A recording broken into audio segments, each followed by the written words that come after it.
The next bit of information is the Centers for Disease Control, which came out with revised mask mandates for students as we head back to school this fall. In my children's cases, fall really begins in about a month in early August.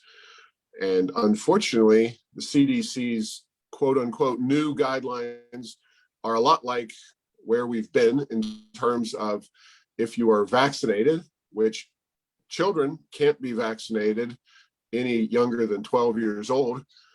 So you have a lot of young kids that it looks like will be showing up back to school in August, or in some cases, perhaps in September, wearing masks and being required to do some kind of social distancing in the classroom and possibly outside the classroom.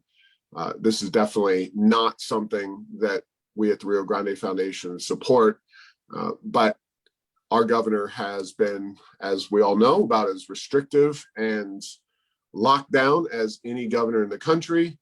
And if she follows the CDC guidelines, which we can argue till we're blue in the face whether those are the best guidelines or not, it's likely that we're going to be in masks. And the question is, what will have to happen for those masks to no longer be required? Is it all about getting that vaccine down to younger and younger kids, or is something else going to change? Time will tell. I can't predict. Yeah, I can't predict either, not in New Mexico, what's going to happen, but it is interesting. There's not a lot of science on the masks, and there's certainly not a lot of science about how beneficial is it relative to the damage we know it causes by higher levels of carbon dioxide and lower levels of oxygen. So, these are things. There are trade-offs, and as you said, our governor here in New Mexico has certainly made the decision that if she can mask it up, she is going to do that. So I'm with you. I don't think this will change this fall for public school students. Yeah, now back to our favorite tracking tool for masks in classrooms, Burbio.com. That's Burbio.com. They are tracking the prevalence of masks in K-12 schools. In 17% of states, masks are banned. That's a pretty small number. In 48, so almost 50% of the population is no mask requirement at the state level, but local flexibility. So that's a significant number, offering local flexibility, which obviously is a better situation than where we are in New Mexico. Only 3%, interestingly enough, that's Illinois, Michigan, and West Virginia, are vaccine contingent. So that's pretty obvious what that means. So kids that have the vaccine will not be required to be in masks, but others will. And then 32%, so we're not alone. And that again leads me to believe that we're going to be in this situation a while. New Mexico, California, Washington State, interestingly enough, not Oregon. Oregon on the left coast there gave local control. So we are, Kate Brown in Oregon is less restrictive than Michelle Lujan Grisham. And New York, Connecticut, Virginia, and North Carolina, as well as Delaware, are masks required. So I as a parent, this is incredibly frustrating.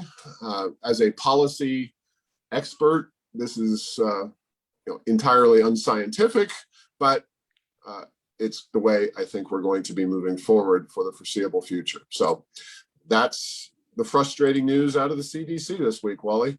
Yes, that is frustrating to me as well. And something about it, and again, there's no science here. There's maybe political science, but there's not a lot of other science surrounding this issue.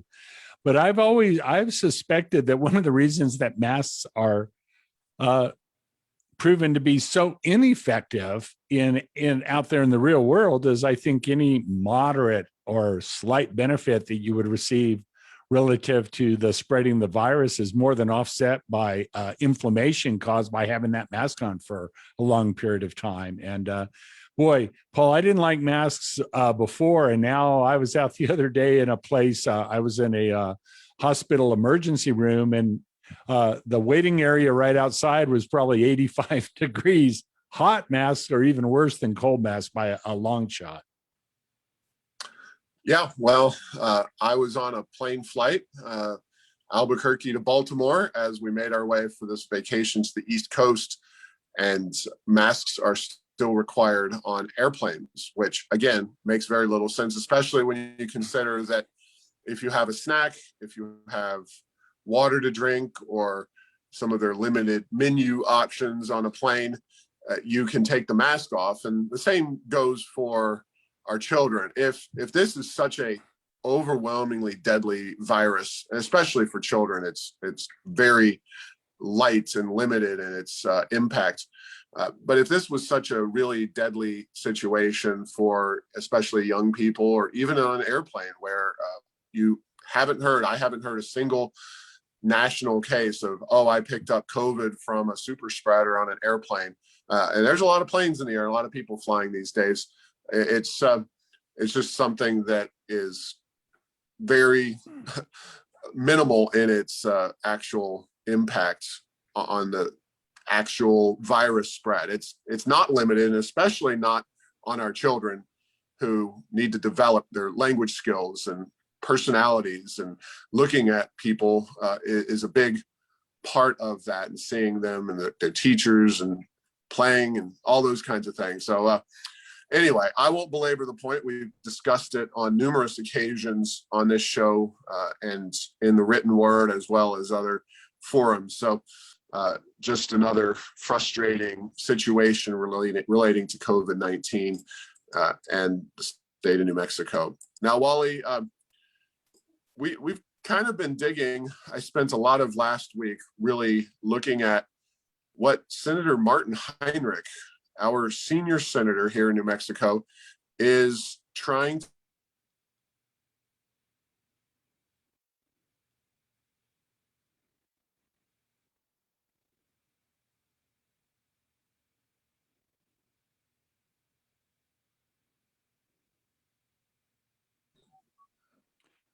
All right, you're back, Paul. Okay. I've been looking at what our senior senator, Martin Heinrich, is trying to do in terms of natural gas appliances in people's homes. This is an issue that I think for average folks is pretty much off the radar screen, but Heinrich had a column in the New York Times back on June the 8th, and it was, "Your next car and clothes dryer could help save our planet." Sounds wonderful, right? Well, that's a lot to ask. That's a lot to ask of a clothes dryer, but let's hear it. Yeah, he's not talking about how effective it's going to be in drying clothes. In fact, I'm betting it's going to be a lot less effective. This is because Heinrich is a believer, and there are some pretty powerful radical environmental groups that are on the same page. He believes that the way forward is to eliminate home heating with natural gas, home water heating, also natural gas, so water heaters, and cooking on stoves, both at your house and in restaurants. And Heinrich is pushing this through the infrastructure bill at the federal level, which means spending lots of money.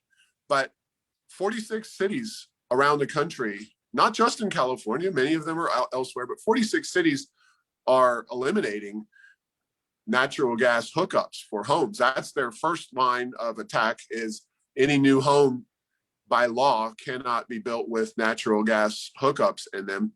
And they're also talking retrofitting, and that's one of the things I want to do in this infrastructure bill, which you can call that infrastructure, but it's more of a nanny state micromanaging kind of policy than anything else.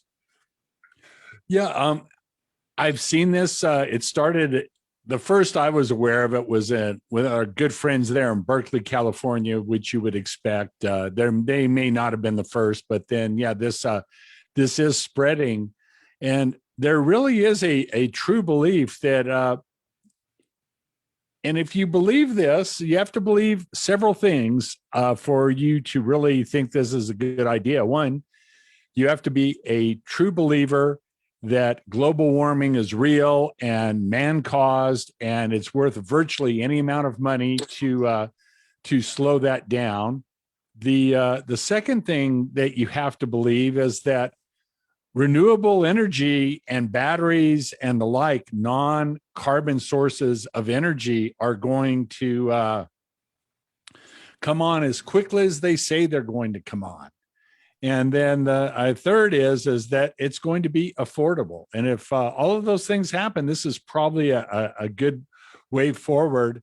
I'm a little suspicious, quite frankly, Paul. And one of the big issues with regard to this is that how much energy for the next several decades is planned to be generated by natural gas. So instead of burning natural gas in your home, we're just going to burn natural gas at a natural gas fired power plant. And it's like sending natural gas over wires to heat. The only problem with that is it's not as efficient. You burn more natural gas because of the inefficiency. There's this little thing called the Carnot cycle, the maximum theoretical efficiency to convert one energy source to another, as well as line loss, transmission loss. So there are a lot of details to be worked through on this one. And if it works, great. But man, I have some sneaking suspicions that they are betting a lot of, I don't think, we talked a little in a different segment about the spaceport was going to be a couple years, and then commercial space travel for the masses was going to be the norm. We're acting like a lot of this unproven, untested technology is going to fly off the shelves and work great tomorrow. And there's just been nothing to indicate that that's the case. Yeah, and I looked into it, and if you combine the amount we get from wind, solar, and geothermal, you get about 10% of America's electricity production. That's not going to get the job done currently, as New Mexico pushes for a total phase out of carbon-based fuels in electricity production. But it's not just that. We have, if you go through electrifying all of these different technologies, you're going to, and add cars to the mix, because of course they want electric vehicles as well. You're going to jump electricity demand by 40%. So not only do you need to replace everything we're producing now electricity-wise, you're actually looking at a much, much bigger demand for electricity. And the Heinrich's idea is actually, I know you were talking about natural gas over wires and whatnot, but his real idea is to push for total renewable on the electrical grid. So it's a double whammy. It's a really far-fetched, I think, approach to being green and all the things that we know Heinrich really values. He doesn't care if you have electricity in your house, and there's still places in New Mexico where you might not have electricity. Certainly broadband is a big issue, but Heinrich, he values the environment number one. That's his primary objective, and has been as a politician in Washington, D.C. and before that.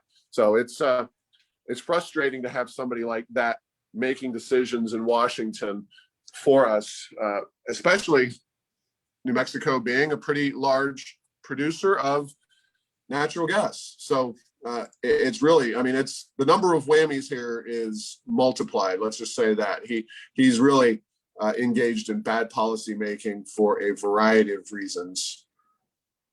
Well, Paul, one thing that I've been doing since I saw their commercial is the P&M has their renewable energy display. So it'll display how much of the electricity they're providing is being provided by renewable energy. And once it gets below 5%, it just says less than 5%. And, there are times, where it's quite high, and it's really, I think, driven predominantly by solar, because you look at it in the middle of the day, the numbers can get pretty high. But, as we're doing this podcast, 6:32 Mountain Daylight Time on July 12th, PNM today is providing less than 5% of the electricity to its customers using renewable. And, we're going to get to this theoretical 100. Maybe we are, maybe we aren't. But I've heard it likened to, back to the spaceport analogy. Some people said, we built the spaceport would be sort of like trying to build DFW Airport when the Wright brothers flew their first, plane flight. We are in the very early stages of this renewable energy transition. And believe me, there are going to be some missteps along the way, unless I am very badly mistaken. Yeah, we shall see. We've got some op-eds. It's kind of one of these issues, and I don't like to be too hard on the New Mexico media, but Heinrich's op-ed appeared, like I said, back in June, early June, and he's been active on Twitter. That's how I found out about this. He was pointing to some studies and reports, ostensibly, that justified this. He's got legislation, and there used to be a reporter who spent all his time in the U.S. Capitol, not the building, but the Capitol itself in Washington, D.C., and reported on these folks. And you don't have that kind of reporting going on really anymore in New Mexico. It would be nice if somebody at least questioned or kind of did some analysis of this. So we will be the ones to do the analysis and flag it, because I think it's an incredibly important and problematic issue for New Mexico and the country, quite honestly. Although hopefully he doesn't get very far in his efforts. Hopefully the whole infrastructure bill is a gigantic dud and it never happens. Now, speaking of New Mexico and the national news and whatnot, it's certainly not as high profile, but Rio Grande Foundation, and I wrote the article. I had an article of a National Review's Capital Matters publication, and it's called Biden's Energy Policy, How Red States Saved New Mexico. It deals with something we've talked about in this podcast, which is that the red states, 14 of which sued the Biden administration over the ban on permitting on federal lands, that those states were successful, at least initially, and we'll see what happens if Biden appeals. But there is an article written by yours truly at National Review online, so folks can check that out if they're inclined. And always a good thing to try to keep New Mexico at the top of mind for people, because we're easily forgotten about. Another issue that I wanted to flag, this is a post over at heirsofenchantment.com.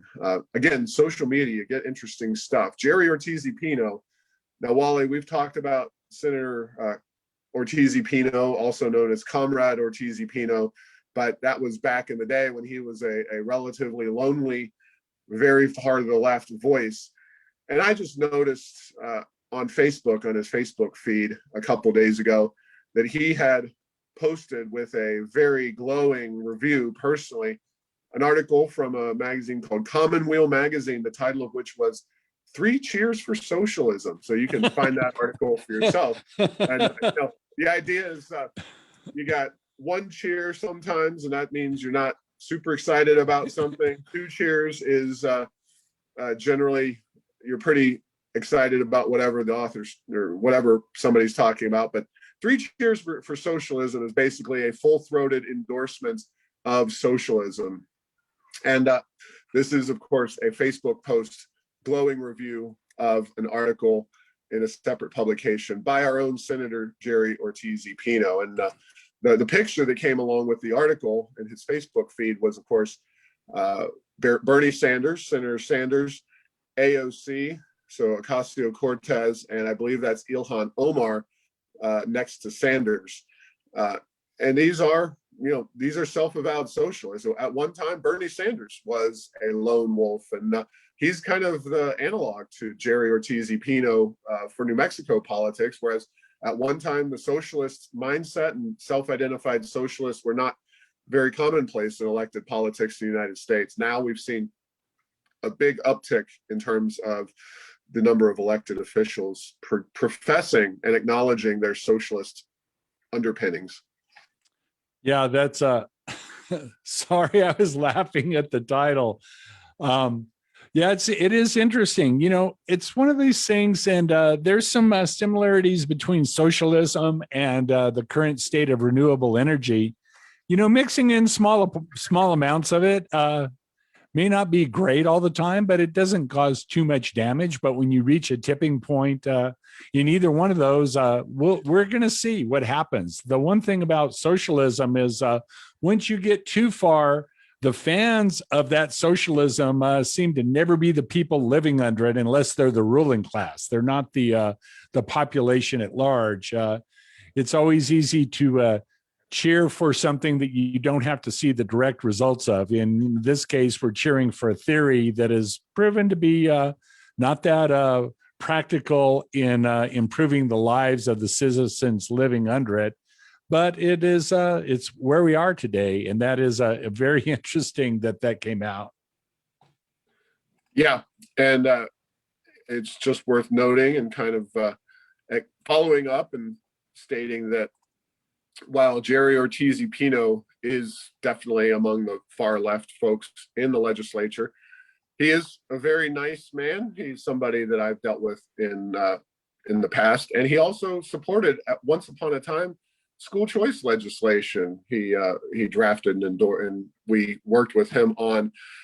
I actually think that among that kind of general leftward group of people in New Mexico, he's certainly among the nicest and among the more reasonable folks on the left. And it's not that people on the left are never right on certain issues. Famously, or never nice, Paul, for that matter. But exactly. Well, a lot of the far left people in New Mexico's legislature right now are very, I think, angry, and the squad types in Washington are a much more angry, self-righteous breed of leftist. And again, I think that goes back to the generational aspect and the way American politics has evolved. Not that Jerry Ortiz y Pino isn't a partisan with the very best of them, but he at least smiles at you while he's got the dagger in your back. There's a lot of, and I mean a metaphorical dagger, of course, but and he also takes, I think, a more principled stand on a lot of issues than some other folks on the left. Not to say that Jerry is out there leading the charge against film subsidies, which would definitely the reasonable approach. But on the other hand, Bernie Sanders led the charge, at least said things that were right on soda taxes when we were out fighting those battles here in New Mexico. He said it about Philadelphia, but it was basically the same policy.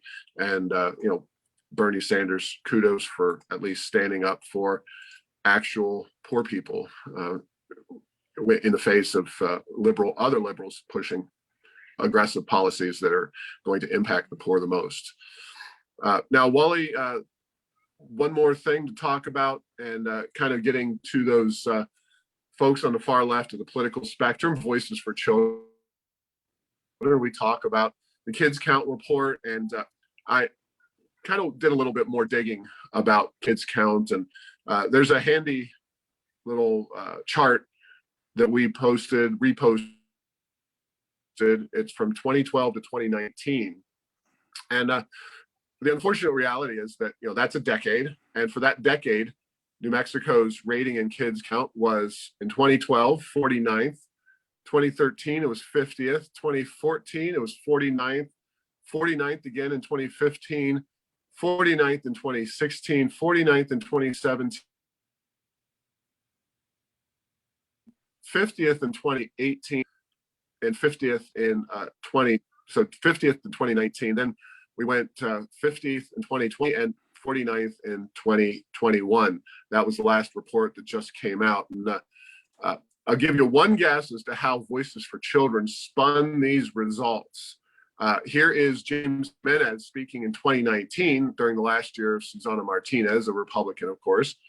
Jimenez was quoted as saying, "Fundamentally, the story the data tells is that it was a real failure by the Martinez administration to invest in youth, children, and families in a way that made much of a difference in terms of these kinds of rankings."